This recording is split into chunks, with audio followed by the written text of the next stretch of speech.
C'est parti pour votre nouveau numéro de ces magazines Économie et Sociale. Messieurs et dames, c'est parti.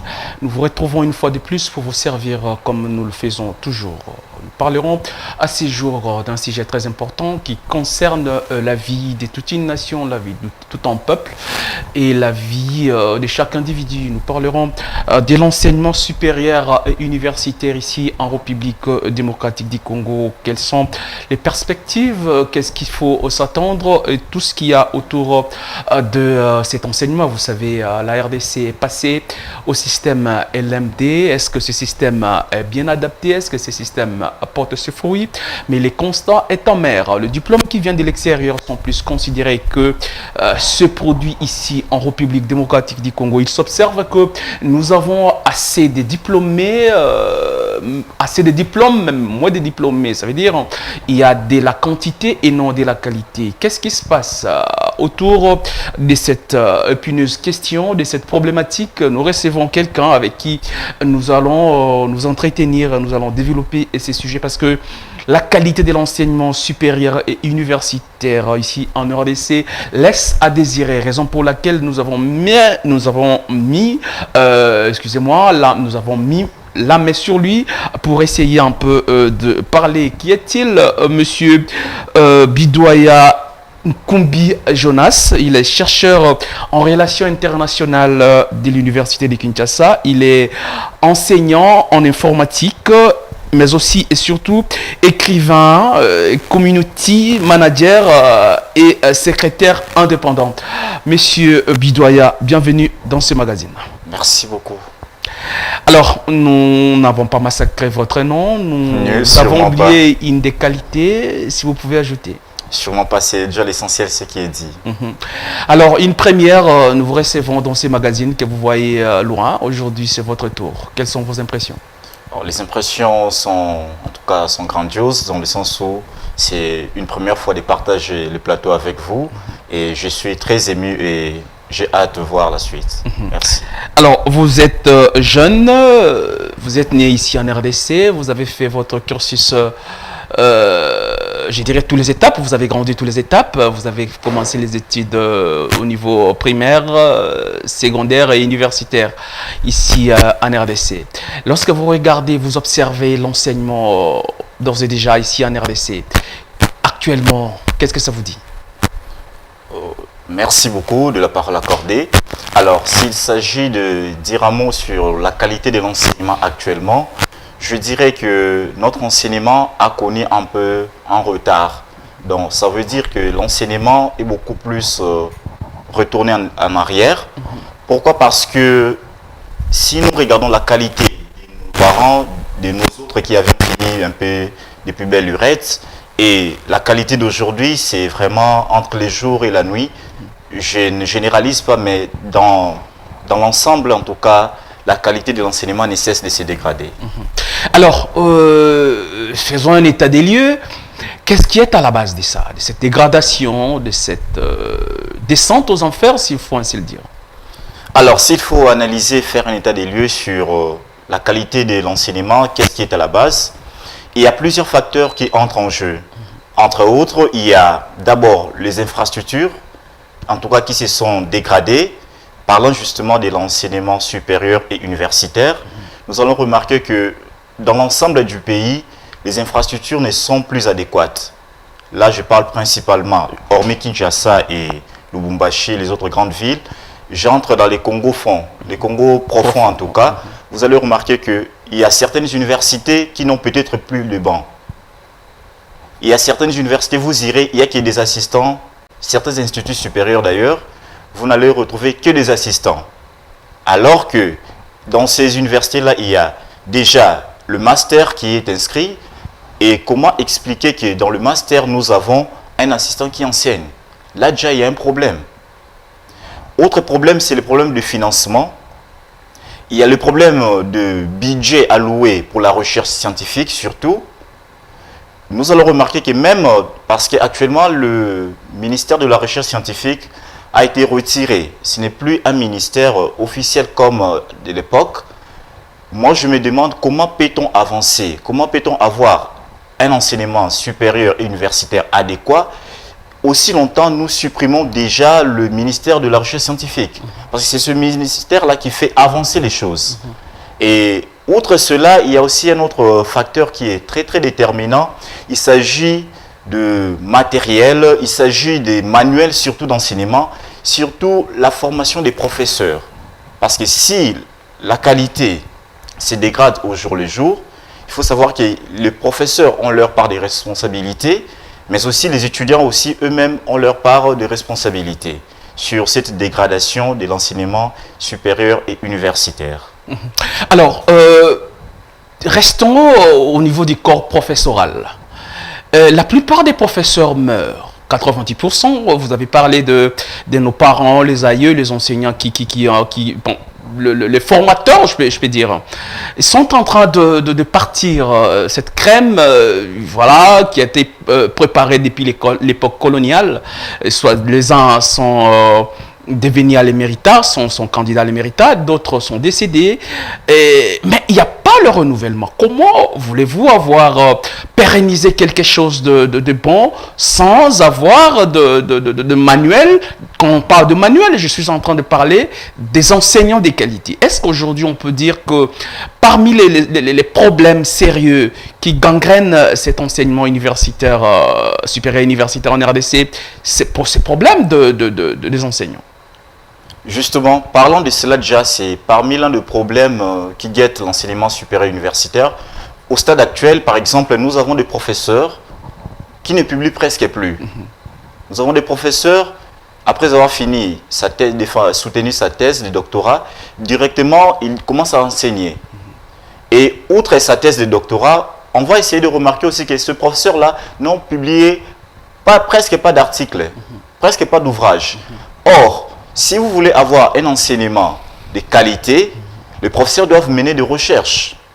Mener des recherches, des descentes sur terrain. Pour les sciences exactes, il faut aller dans des laboratoires et ainsi de suite, faire des découvertes en vue de fournir les résultats de ces expériences, de l'expérimentation, mettre ça à la disposition du corps scientifique, du public scientifique, allais-je dire. Mais on constate que de nos jours, les professeurs ne publient presque plus, ne font plus de recherches. Les professeurs sont là juste en train de copier ce qui se trouve sur Internet. Je vais vous donner un cas pratique. Je m'en souviens encore, nous étions en première année de licence. Nous avions un cours là, dont j'ai été le nom et les professeurs.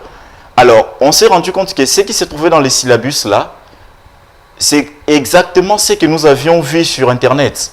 On a essayé de taper juste 2 phrases et tout est sorti sur Internet. Alors, je me demande, comment pouvons-nous avoir un enseignement de qualité si les professeurs copient tout ce qui est sur Internet? C'est du plagiat. C'est du plagiat, justement. Le professeur aurait bien pu peut-être signifier la source pour dire que voilà, telle partie du syllabus et la source provient de tel auteur, tel autre. Mais le professeur ne l'a pas fait. Le professeur a simplement mis la couverture comme s'il s'agissait de son syllabus. Et voyez-vous, déjà, il y a un problème. Dès lors que vous n'avez pas des professeurs qui sont productifs, qui ne publient presque pas, comment voulez-vous avoir un enseignement de qualité? Il y a un autre facteur aussi qui dérange l'enseignement supérieur universitaire du côté du corps professoral. Il s'agit justement du favoritisme. C'est l'un des problèmes qui guette l'enseignement et qui fait en sorte que nous puissions avoir des professeurs qui n'ont pas de qualité. Par exemple, dans certaines universités ici et instituts supérieurs en RDC, vous allez remarquer que les professeurs qui sont déjà vieux ou certains qui ont déjà fait des vieux commencent beaucoup plus à propulser des gens qui lui sont familiers. Peut-être ces gens-là n'ont pas la qualité, peut-être ces gens ont un problème, ainsi de suite. Et comme ils sont familiers aux professeurs, ou ils partagent certaines affinités avec les professeurs, et ils sont propulsés. Les enfants, d'abord, on attend ce slogan, c'est chez toi Linukine. On privilégie les enfants, il peut ne pas étudier parce qu'il est fils ou cousin du professeur. Voilà, la réussite lui est garantie. Justement, c'est ça le problème. Et outre cela, s'ajoute aussi un autre problème. Les professeurs, certains, je ne vais pas ici généraliser tous les professeurs, je sais qu'il y a ceux qui sont en tout cas très radicaux, très logiques, Mais d'autres, beaucoup plus la nouvelle génération, nous allons remarquer que la méritocratie n'y est plus. C'est beaucoup plus à Oaza Petit Nanga. Déjà, dès que cette personne est déjà étudiant, on commence déjà à les propulser, à le favoriser, mettre des cotes le plus élevées, ainsi de suite, jusqu'à ce que ces petits deviennent assistants. Et chemin faisant, il devient professeur, parce que soit il était petit à professeur, soit il est du même parti politique du professeur, soit il partage certaines affinités religieuses, peut-être politiques, et ainsi de suite. Et au finish, nous avons des professeurs qui n'ont pas vraiment le niveau, alors qu'il y a d'autres individus, il y a d'autres étudiants, d'autres personnes qui ont cette qualité-là, mais ne sont pas propulsés simplement parce qu'ils ne font pas partie du cercle, soit du professeur, ou simplement parce que leur présence dérange. Ça, c'est parmi les problèmes qui dérangent vraiment l'enseignement supérieur et universitaire en RDC. Alors, parlons des étudiants, des apprenants, parce qu'il n'y a pas que de professeurs. Il ne peut pas y avoir des professeurs sans étudiants et vice-versa. Mais qu'est-ce qu'on remarque? Les étudiants congolais, dans la plupart des cas, ils n'étudient pas, ils ne font pas de recherches, ils ne font pas d'efforts, mais ils veulent réussir. Ils veulent terminer les études. Et pour les uns, voilà, ils se concentrent, ils passent tout leur temps à copier ce que font les autres. Une minorité qui étudie, qu'est-ce qu'on ne voit pas? Est-ce qu'on peut dire que la jeunesse congolaise elle-même, elle est à la base de sa destruction lorsqu'on veut avoir le diplôme sans vouloir le mériter ou très bien étudier?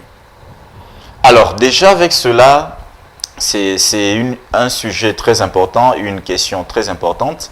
Le problème de la jeunesse congolaise aujourd'hui, je crois qu'il s'agit beaucoup plus, il faut tenir compte de certains paramètres.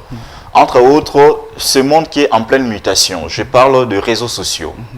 Voyez-vous, nos parents, à leur époque, c'était beaucoup plus les études ou rien. Il n'y avait pas assez de distractions telles que nous connaissons aujourd'hui. Vous allez remarquer qu'aujourd'hui, un étudiant préfère beaucoup plus passer son temps sur TikTok, dans des futilités, dans des choses qui n'enseignent presque pas, en lieu et place de pouvoir étudier. Là, déjà, il y a un problème. Et le problème aussi, un autre problème, c'est un problème socio-économique aussi. Normalement, dans des pays sérieux, dans des pays bien organisés, quand on parle d'un étudiant, on suppose que cette personne n'a pour vocation que les études. Pour lui, il n'y a que les études. Cependant, on constate que les étudiants, outre les facteurs des réseaux sociaux et autres, certains étudiants ont plus de responsabilités. Ce qui leur demande qu'ils ne peuvent pas consacrer tout leur temps aux études. Il est lui-même étudiant, il est lui-même parent, il doit aller chercher de l'argent, travailler, et surtout avec l'avènement des winners et autres. Donc, l'étudiant se préoccupe beaucoup plus à aller chercher de l'argent que d'aller aux études. Un autre facteur, c'est beaucoup plus les étudiants qui ont aussi des affinités avec les professeurs aussi. Ils savent que bon, que je parte ou que je ne parte pas, j'ai mon argent ou j'ai tel assistant, je cause avec lui très bien, il va me faciliter et je vais réussir. Déjà, ce facteur-là, psychologiquement, ça explique le fait que les étudiants ne se donnent plus aux études. Ils savent que bon, j'ai quelqu'un d'autre qui est là, qui va au Bundelanga. Il y a de l'argent, je vais corrompre, je vais passer. Donc, c'est un peu ça, c'est qu'on peut parler du problème des étudiants. En réalité, les étudiants ne se donnent plus aux études compte tenu de ces facteurs-là. Alors, parlons d'un autre aspect, restons toujours là. Les étudiantes, nous parlons du sexe féminin. Il y a les étudiantes qui s'adonnent désormais au point sexuellement transmissible. Je ne sais pas si vous l'avez connu. Voilà, elle a son corps, elle a sa beauté. Le reste, ça ne l'intéresse pas. Elle sait que voilà, avec mon corps, je vais m'attirer les points. Mais en réalité, ce sont des points qu'elle ne mérite pas. Justement, alors, partant de cela, je m'en vais directement s'adresser aux parents, y compris le premier point qu'on venait de parler, qu'est-ce qui fait en sorte que les étudiants soient négligents, n'étudient plus, veulent beaucoup plus des diplômes. Déjà, il faudrait revenir à la source. À la source, je m'en vais directement dans nos familles. Déjà, si le papa ou la maman qui est capable d'aller payer de l'argent à un professeur à l'école primaire ou secondaire en vue que son enfant puisse passer les études, les promotions, allais-je dire, il y a déjà un problème. Et un enfant qui voit déjà son père aller corrompre ou qui, papa lui donne de l'argent pour aller donner au professeur, déjà dès les bas âges, l'enfant s'accoutume avec cette pratique-là. Et pour les filles aussi, je dirais aussi c'est les problèmes d'éducation aussi. Vous allez voir que la plupart de nos filles, en tout cas, surtout beaucoup plus dans des grandes villes, hein, les filles arrivent à l'université, c'est comme si vous aviez fait. Ils savent que non, avec j'ai la taille, comme vous l'avez dit tout à l'heure, j'ai la taille, je suis belle, ainsi de suite, je vais aller séduire tel autre assistant et il tombera sur moi, sur mes charmes, et puis j'aurai mes points tranquillement. Autre problème aussi, il s'agit, c'est une responsabilité partagée. Et les étudiantes elles-mêmes, et aussi le corps académique. Nul n'est pour moi l'intention de victimiser les filles, les étudiantes, parce qu'en partie elles sont aussi responsables. Vous allez remarquer qu'il y a certains de la part des corps professoral qui font déjà des avances à des étudiantes. Et une étudiante qui trouve que bon, pour moi pour lire, je ne suis pas habitué à lire dès les bas âges, les parents m'ont jamais initié à cette pratique-là, lecture pour réussir. Elles cèdent facilement et au finish, elles ont des points. D'autres, je vais aussi vous informer, je crois que vous le savez sûrement, d'autres, lorsqu'elles reçoivent ces avances-là, elles ne s'adonnent pas, d'autres refusent même. Ils disent non, bon voilà, je ne peux pas faire ça parce que je suis chrétienne, parce que j'ai déjà quelqu'un d'autre en famille, parce que je suis mariée, et tant d'autres. Et au finish, ces étudiantes-là sont tellement coincées que certaines d'entre elles abandonnent les études, d'autres même changent d'université, d'autres même des facultés, pour ne pas tomber dans les pièges où que le professeur puisse lui donner manque de cotes ou un échec. Et aussi, il y a d'autres pratiques qui se font dans le sens où un professeur, un assistant, un chef de travaux qui aborde, même un CP, qui aborde une étudiante et l'étudiante refuse, vous savez ce que cet assistant ferait? Dans leur cours, cette étudiante-là aura beaucoup plus de points. Mais c'est dans le cours d'un autre ami à cet assistant que cette fille-là va échouer. Alors que peut-être dans ce cours-là, la fille s'est donné beaucoup plus, maîtriser les cours, mais elle se retrouve avec un échec qui est inexplicable. Mais dans les cours où on l'avait abordé, elle a réussi. Donc c'est comme tout un système qui est vraiment mis en place et qui fait en sorte que certains abandonnent les études, qui font en sorte que certains qui trouvent bon, étudier pour comprendre, tricher pour réussir, donc tous les voies sont permis pour que je puisse réussir et c'est aux avances de la part du corps scientifique et puis ils reçoivent des points, comme vous l'avez tantôt dit, sexuellement transmissibles. Alors, messieurs et dames, vous nous suivez, nous sommes One Way Télévision. Nous sommes dans le cadre de votre magazine Économie et Sociale. Nous sommes en train de parler d'un sujet très important pour la jeunesse congolaise, pour tout individu qui veut réussir dans la vie. Nous n'étudions pas pour l'école, pour l'université, mais nous étudions pour l'avenir. Nous sommes en train d'échanger sur un sujet concernant la vie académique, la vie estudiantine. Les sujets, vous le voyez sous vos écrans. Nous parlons de ce qui concerne l'enseignement universitaire supérieur ici en RDC, état des lieux et défis à relever. Pour cela, nous recevons M. Bidoya Nkumbi Jonas. Il est chercheur en relations internationales de l'Université de Kinshasa, formateur et enseignant de l'informatique, mais aussi écrivain, community manager et secrétaire indépendant. Alors, Monsieur Bidoya, nous parlons de l'enseignement, mais nous n'allons pas épargner l'aspect politique, parce que ce sont les politiques qui gèrent ces secteurs. Nous parlons du ministère de l'enseignement supérieur universitaire. À une époque, le ministre de l'époque, Moïse Nzangi pour les citer, avait suspendu ou interdit la vente, la commercialisation des syllabus, la vente des TP et tout ce qui s'ensuit. Selon vous, cette interdiction ou cette mesure a-t-elle eu de fruits positifs ou négatif? Quel est l'impact de cette décision dans la vie académique ici en République démocratique du Congo? Est-ce que ça a aidé ou ça a détruit? Est-ce que ça a donné des avancées ou cela a fait régresser d'une façon ou d'une autre? Alors, une fois de plus, merci de la parole accordée. Alors, partant de la décision prise par l'ex-ministre de l'Enseignement supérieur et universitaire, alors la décision, elle est bonne. Elle est bonne, mais elle devait être orientée. Pourquoi je l'ai dit? Déjà, le recherche, vous savez, pour mener de recherche en vue de publier un syllabus, publier un support, un manuel, ça demande des moyens. Le fait de suspendre devait être accompagné des mesures qui pouvaient peut-être aider à pallier à ce problème que nous rencontrons aujourd'hui. Quel est ce problème? Le ministre arrive, il suspend tous les supports, pas de vente de syllabus, et le professeur ne vend plus de syllabus. Cette mesure-là a eu des effets néfastes dans le sens où certains professeurs commençaient à faire des choses, en tout cas comme bon leur semblait. Comme bon leur semblait, dans le sens où un professeur arrive, il enseigne, que vous comprenez ou pas, il prend ses affaires et puis il part. Il dit, ministre, à suspendre les syllabus. Plus grave encore, d'autres ont pris le même syllabus qu'ils ne vendent plus dans l'auditoire et autres. Maintenant, ces syllabus-là sont vendus dans des librairies. Les professeurs vous donnent le nom de la librairie, allez-y, achetez, et puis vous allez faire la capture, et puis vous nous envoyez ça par téléphone, par WhatsApp, ainsi de suite. Là, déjà, il y a un problème. Deuxième problème, c'est que dans certaines universités et instituts supérieurs, ces syllabus-là, le frais des syllabus sont remplacés par le frais de ce qu'on appelle communément chez nous, frais de droit d'auteur. Droit d'auteur, ouais. Donc, un professeur vous dit, ok, surtout les chefs des travaux assistants, il vous dit, ok, le syllabus est suspendu, mais il faut payer les droits d'auteur.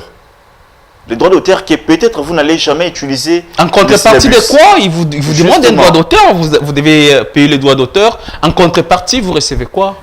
Justement, en contrepartie, vous allez recevoir, comme nous le savons tous, la réussite, bien évidemment. Il n'y a pas un document, il n'y a pas un manuel où il n'y a pas un document, il n'y a pas un manuel, ou soit il vous renvoie, il va vous envoyer chez un ou deux de ses assistants, aller mettre les noms, et peut-être que cet assistant vous enverrait la version électronique.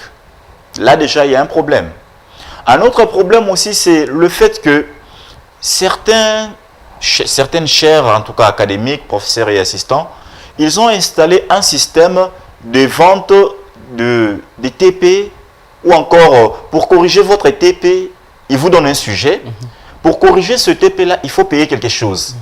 De un, le TP a été fait par vos propres efforts. Vous avez mené de recherche, vous avez besoin de la connexion Internet, aller dans un cyber si vous n'avez pas un ordinateur, saisir, imprimer, et vous venez, avant que ce TP soit corrigé, il faudrait payer. Là, déjà, il y a un problème. Il y a déjà un problème. Un autre fait aussi que je dirais, c'est par rapport à l'interrogation. Moi, je crois que lorsque nous fîmes encore en deuxième année des licences, on a fait une interrogation où le frais de participation, c'était 2500 francs. Au cours de cette interrogation, on n'a jamais eu ne fût-ce qu'un papier duplicataire pour écrire ne fût-ce que les noms, pour mettre au propre et tout ce que vous avez fait. On vous demande de pouvoir apporter 2500 francs et accompagné de votre stylo et de votre papier duplicataire. Alors, je me demande, cette question en tout cas, je me la pose tout le temps et je crois qu'elle mérite d'être entendue. À quoi servirait le 2500 francs alors que les étudiants n'ont pas ne fût-ce qu'un papier qui coûte 50 francs congolais? Là déjà, il y a un problème. Un autre problème se situe au niveau de la manière de corriger. Les professeurs ou les assistants se disent, bon, on a suspendu les supports, alors, assistant, tu pars contacter le CP, et le CP à son tour va essayer de contacter certains étudiants pour qu'ils puissent apporter quelque chose en vue de réussir. Si vous ne le faites pas, nous sommes au Congo, ça ne marche pas. Vous n'allez pas réussir, vous allez vous retrouver à la deuxième session. Mais le point positif de cette mesure-là, c'est que ça a beaucoup plus aidé certains parents à respirer. Il y a certaines facultés où les syllabus allaient jusqu'à 25, d'autres 60 $. Surtout à l'université de Kinshasa, l'université pédagogique nationale et tant d'autres universités à travers la République, les syllabus allaient jusqu'à 60 $. Alors, imaginez, vous avez 20 cours ou 17 cours. Un parent qui doit dépenser 70 $, 60 $, 50 $ pour chaque cours. Voyez-vous que ça coûtait au-delà des frais académiques que les parents sont censés payer. Et cette mesure est venue un peu atténuer cette charge-là. Mais comme je l'ai dit tantôt, elle devait être accompagnée. Ok, aujourd'hui, pas de syllabus, plus de syllabus, mais qu'est-ce que vous prévoyez en retour pour ces professeurs-là qui ont mené de recherche? Parce que la recherche, elle est coûteuse, les professeurs gaspillent l'énergie et le temps. On devait normalement mettre un soubassement pour le professeur afin qu'on ne puisse pas se retrouver dans la réalité actuelle. Mais selon le ministre, parmi les griefs dont on reprochait à ces professeurs, on en faisait tout un commerce. On en faisait tout un commerce, pas de syllabus, vous ne passez pas de promotion, vous avez énuméré tant de bavures qu'il y a dans ça. Il y a les numéros qu'on donne, vous devez avoir votre code du syllabus. Exactement. Tout ce qui se fait passe par le syllabus. L'étudiant ne se préoccupe plus à étudier, il se préoccupe plus à chercher de l'argent pour acheter du syllabus. N'est-ce pas? C'était aussi une façon de décourager les efforts des étudiants parce que on sait que lorsque vous achetez les syllabus, vous avez déjà une garantie de pouvoir réussir. Et cela affaiblissait de plus en plus la force ou l'énergie d'apprendre aux étudiants. Ils savaient que bon, dès que j'achète mon syllabus et le problème est résolu, je peux me reposer chez moi et que tout ira mieux. Justement, c'est l'un des problèmes majeurs, mais je crois que ce n'est pas la majorité ou tous les étudiants qui pensaient ainsi. Il y a des étudiants que moi je connais très bien, qui en tout cas, outre d'avoir acheté le syllabus, ils passaient des nuits. Moi, je m'en souviens encore, on était en jeu de deuxième année des graduats. On avait des amis, Serge Mouleba, je le salue en passant. Cet ami-là, on passait toute la soirée. On passait toute la soirée dans un auditoire là qu'on appelait Santiago, c'est bunker vers la faculté de médecine. On passait toute la nuit. On a acheté nos syllabus, mais on passe encore toute la nuit à étudier. C'est ça. Des fois même, on rentrait vraiment très tard à la maison, des fois fatigué. Et demain, vous êtes encore obligé de vous réveiller très tôt le matin, venir encore au cours jusqu'à 18 h. Vous restez encore jusqu'à 22 h, 23 h pour étudier. Je crois que la question, elle n'est pas à généraliser.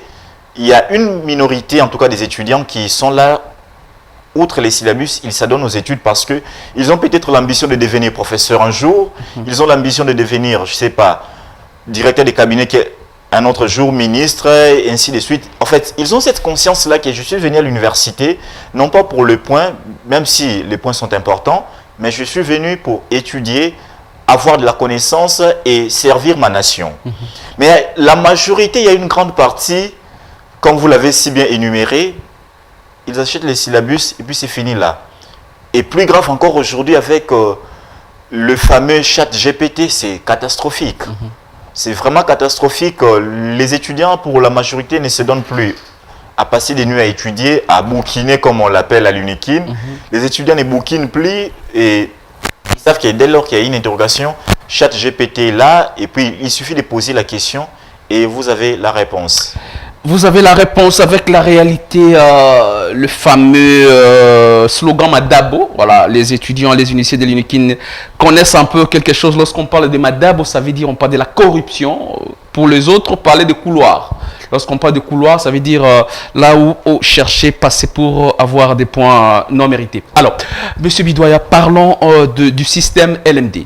Vous et moi, vous avez parlé de jeu 1, jeu 2, ça veut dire à l'époque, vous et moi avions fait l'ancien système où il fallait 5 ans pour avoir sa licence, première année graduat, vous terminez le premier cycle jusqu'en jeu 3, et puis vous commencez le deuxième cycle ou le second cycle à partir de première licence, puis deuxième licence. Aujourd'hui, la RDC sous le même ministre qui est passé, nous l'avons dit, nous sommes passés de l'ancien système au système LMD.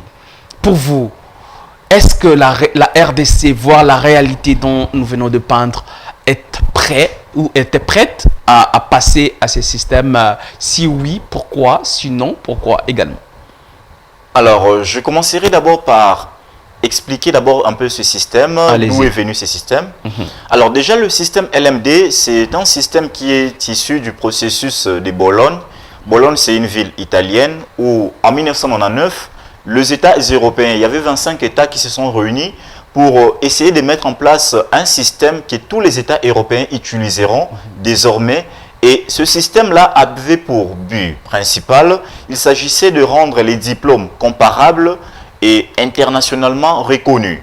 Ça veut dire que quelqu'un qui finit avec le même système en France, s'il part avec ce diplôme en Belgique ou en Hollande, ce diplôme-là sera reconnu. Plus tard encore, il y aura certains d'autres pays qui vont adopter ces systèmes, entre autres le nôtre, la RDC.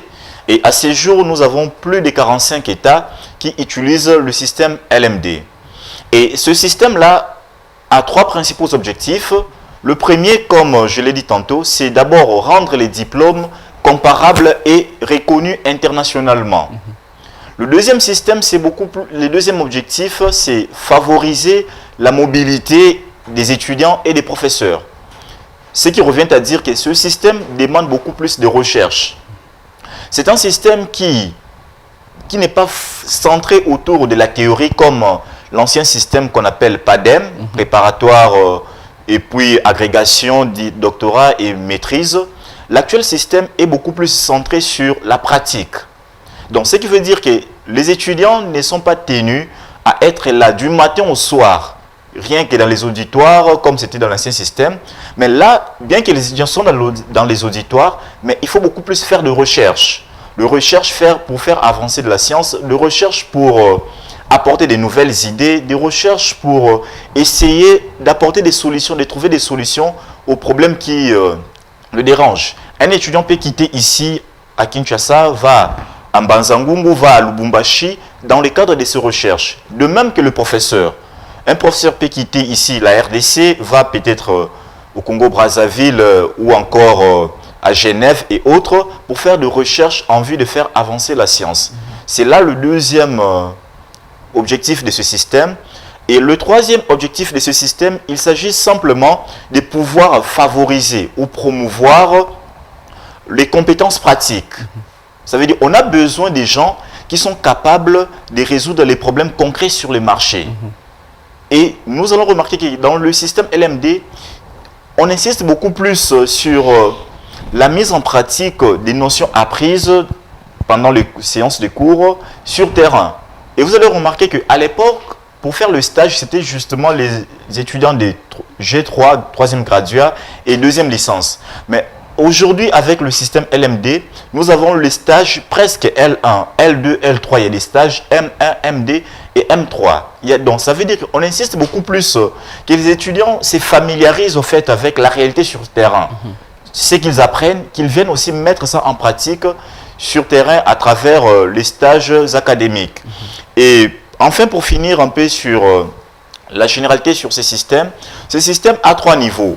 Beaucoup de gens insistent beaucoup plus sur L1 et puis L2, L3, puis Master 1, Master 2.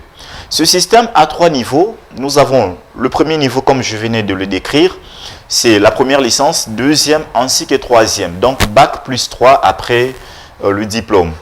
Le deuxième niveau, c'est le Master 1 et puis Master 2. Donc, un cycle de 2 ans. Une fois apuré ces différents niveaux, vous passez à un autre niveau qui est encore de 3 ans, où il s'agit bien sûr du doctorat. Donc, faites premier doctorat, deuxième doctorat, ainsi que le troisième doctorat. Et s'il faut revenir à votre question, la réalité de ce système, le système en soi n'est pas mauvais. En tout cas, le système LMD, d'ailleurs, ça offre l'opportunité à ce que nos diplômes ici, de la RDC, soient reconnus internationalement, selon le deuxième objectif de ce système. Le problème, c'est que c'est son adaptabilité dans ce pays. Déjà, avec l'ancien système, on avait problème des infrastructures. Là, je m'en vais directement à citer les bibliothèques. Les salles d'auditoire, en tout cas les auditoires, n'étaient pas adéquats. Et jusqu'à présent, bien que ce système soit venu, on se rend compte qu'il y a des salles, vous entrez comme ça, la salle n'est pas ambiante en tout cas. La salle ne correspond pas aux normes. Nous avons des salles où les étudiants s'assoient des fois sur debout des bancs, Et là, je m'en vais directement saluer l'initiative entreprise par le professeur Oscar Vaudou de l'université de Lodja qui, en venant, il a trouvé, messieurs les journalistes, les étudiants s'asseyaient des fois même par terre à travers des briques. À même les sols. À même les sols. C'est plus grave. Comment un système LMD peut émerger dans un pays comme le nôtre où les étudiants s'asseyent dans des briques? Sur des briques, c'est impossible. Il y en a qui restent debout. Justement. Même ici à Kinshasa. Hein, c'est un problème. Moi, j'ai eu la chance d'aller en pays à l'étranger, en Europe, pour ne pas citer le pays en question, pour ne pas faire la publicité.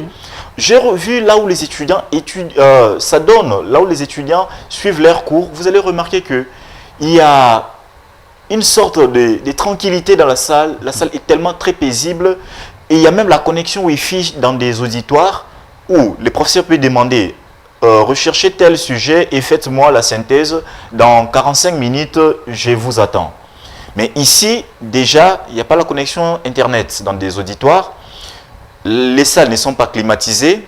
Allez-y par exemple à Kabeaka Mwanga ou encore dans des faits fonds tels qu'à Inongo par exemple, ou encore dans d'autres coins de la République où ce système y est, mais les conditions ne sont pas requises. Non seulement ça, il n'y a pas de bibliothèques numériques dans des facultés.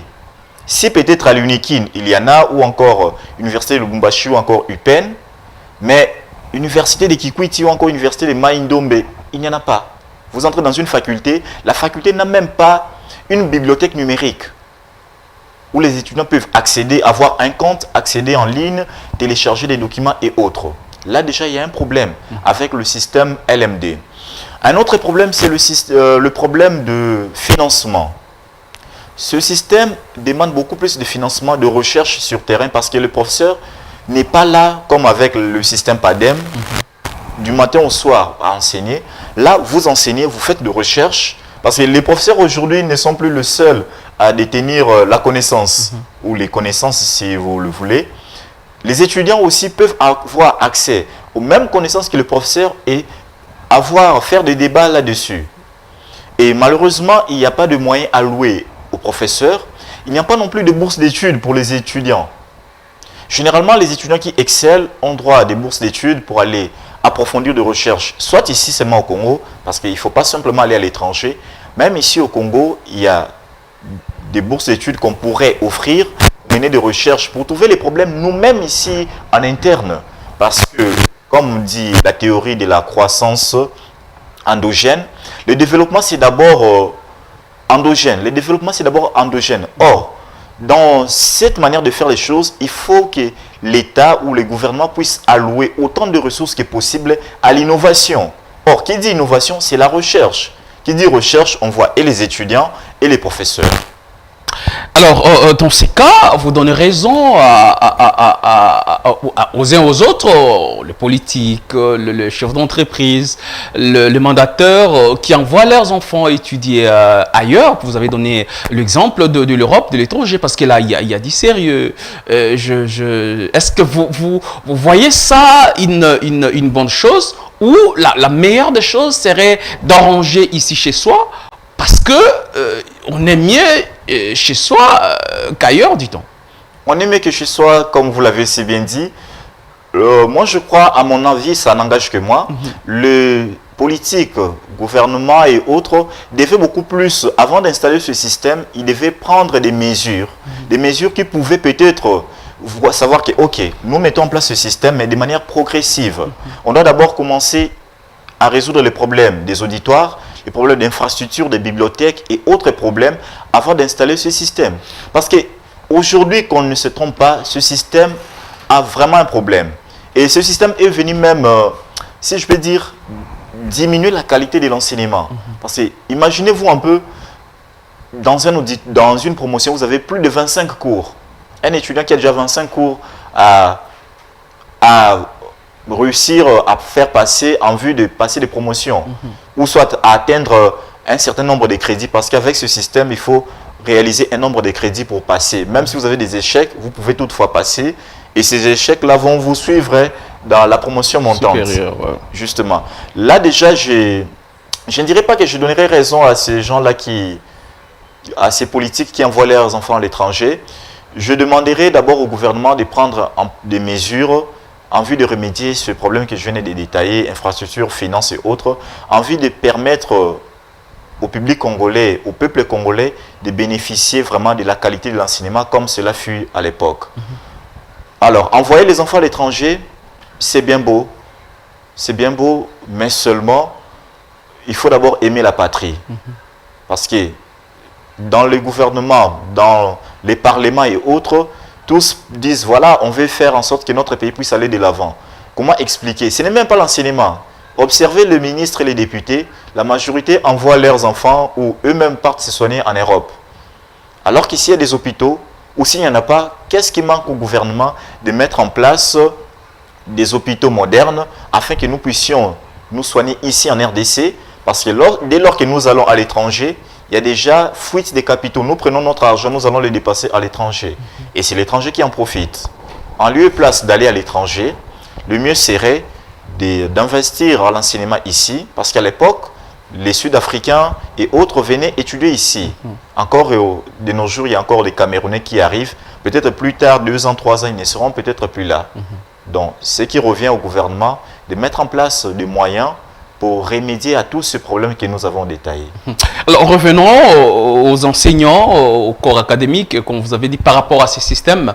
Nos professeurs n'étant pas formés, n'ayant pas bénéficié de cet enseignement ex-cathédral, de la manière dont vous avez expliqué, mais ils sont obligés de, parce que le système a changé, ils sont appelés ou obligés, ils sont contraints d'enseigner avec ce système.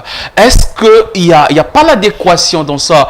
On dit la meilleure femme au monde, on ne peut donner que ce qu'elle a. Elles n'ont pas bénéficié de cette catégorie d'enseignement, mais ils sont obligés d'enseigner de cette façon-là. Pensez-vous que ça fera l'équilibre ou il y aura un déséquilibre, il y aura des failles pour ceux qui viennent apprendre, de ceux qui n'ont pas bénéficié de cette façon d'être enseigné? Alors déjà, par rapport à cette question, j'ai écrit un article sur ça, l'enseignement supérieur en RDC, le dilemme entre la promotion de l'excellence et le favoritisme. Et là, je soulève un problème majeur qui a toujours prévalu, en tout cas dans notre pays, c'est que défendre sa thèse de doctorat ne signifie pas devenir directement enseignant. Parce que dans des pays très sérieux, après avoir défendu ou soutenu votre thèse, il faut passer à l'agrégation. À l'UPN et puis à l'UNIKIN, il y a tout un département de l'agrégation qui apprend aux candidats la manière d'enseigner, en fait, de leur montrer ce que c'est la pédagogie ou l'andragogie si vous le voulez. Mais malheureusement, curieusement, même avec l'ancien système, la majorité des professeurs, une fois qu'ils défendent thèse naïve, ils commencent à enseigner. Et vous allez voir qu'on a des excellents professeurs, mais des mauvais pédagogues. Et qui pisaient avec le nouveau système, où il faut de recherche, il faut autant d'heures d'enseignement, autant d'heures de recherche et autres. Le professeur, la majorité, en tout cas, se réserve. La majorité continue toujours avec la manière d'enseigner de l'ancien système, le système PADEM. Et ce qui fait en sorte qu'il y a une adaptation de ce système-là. Tout à fait. Il y a une adaptation. Le professeur... Ça n'a changé que des noms, on a l'impression que ça n'a changé que des noms, mais en réalité, on est dans la même chose. Justement, dans la majorité, surtout, je parle beaucoup plus de ceux qui sont beaucoup plus radicaux, en tout cas. Pour eux, en tout cas, bien que le système LMD est là, mais ils s'attardent beaucoup plus avec la manière d'enseigner de l'ancien système. Du matin au soir, vous êtes là au cours, le TP, les interrogations sur place. Le sujet des TP, des fois même, c'est... On vous donne un sujet et allez-y faire de recherche et vous allez revenir. Quand vous revenez là, on vous demande encore de l'argent comme je venais de le dire tantôt. Et c'est compliqué. C'est compliqué. Moi, je crois qu'on devait d'abord outiller notre système éducatif, des manuels, des laboratoires pour l'expérimentation et autres, en vue d'aider le professeur à mieux servir la population congolaise. À défaut, c'est un problème majeur. Messieurs et dames, nous parlons de l'enseignement supérieur et universitaire en RDC, état des lieux et les défis à relever. Nous sommes en train de chuter dans cette émission où nous recevons Monsieur Bidoya, qui est un chercheur et enseignant d'informatique, mais aussi écrivain et plusieurs casquettes en lui. Alors, Autre chose, monsieur Bidoya, c'est les instituts supérieurs privés ou les universités privées. Il y a aussi ce problème. Le constat est que la plupart de nous contextualisons l'aspect sur le plan national ici au Congo. La plupart d'élèves ou des parents d'élèves préfèrent envoyer leurs enfants aux universités privées ou aux instituts supérieurs privés parce que là-bas, on estime que les enfants ne reprennent pas. On estime que une fois payé les minerval, vous avez le droit de réussir. Et cela n'a pas un impact négatif sur l'excellence ou la performance des enfants parce que on refuserait d'aller à l'UNIKIN ou à l'UNILU parce qu'on sait là-bas ça traîne. Pourquoi ça traîne? C'est parce que les professeurs sont rigoureux, vous payez vos frais bien sûr, mais vous devez mériter pour passer des promotions. Mais dans des universités privées, ce n'est pas le cas. Est-ce qu'on peut dire que ces universités en grande partie n'aident pas à l'excellence des enfants qui apprennent pour devenir des cadres demain utiles, bien formés, performants? Justement, c'est un problème qui guette vraiment l'enseignement en RDC. Vous allez remarquer, comme vous l'avez dit, que la majorité des parents préfèrent beaucoup plus envoyer leurs enfants dans des universités ou écoles privées que d'écoles publiques. Cette situation fait face justement avec les enjeux. Les parents trouvent que déjà les conditions socio-économiques sont vraiment très précaires. Alors, si un enfant allait à l'UNIKIN ou encore à l'UPEN ou INILU, l'enfant pourrait faire des siècles là-bas. Alors que nous n'avons pas assez de moyens, allez-y dans les universités privées ou écoles privées où la réussite est garantie avec le minerval. Peu importe la qualité, de l'enseignement. Et d'ailleurs, je salue même l'initiative prise par M. Jean-Pierre Kiwakana, qui est le président du Conseil économique et social de la RDC, qui, je venais de suivre en venant, il a demandé au gouvernement de pouvoir interdire l'ouverture des nouvelles facultés de médecine dans d'autres universités, surtout celles qui ne remplissent pas vraiment des conditions nécessaires en vue de pouvoir exercer ce métier ou ce domaine de médecine.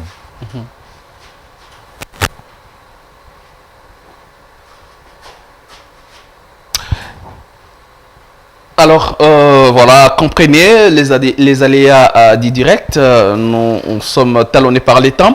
Mais autre aspect, parlons des limites. Est-ce que l'État a le devoir ou se donne la fonction ou le devoir d'aller enquêter sur la qualité de ce qui se donne dans des universités? Est-ce qu'il y a des suivis, des professeurs qui se font de petits dieux? Juste là, je parle en général, que ce soit chez les privés ou chez l'État, dans ce qui est officiel. Suivi de ces étudiants, de ces enseignants qui viennent donner cours. Qu'est-ce que les enfants donnent? Est-ce qu'il y a des cellules? Est-ce qu'il y a des structures dans chaque pays pour suivre la qualité de ce que les enseignants donnent? Ou bon, chacun vient, il fait ce qu'il veut et puis il s'en va.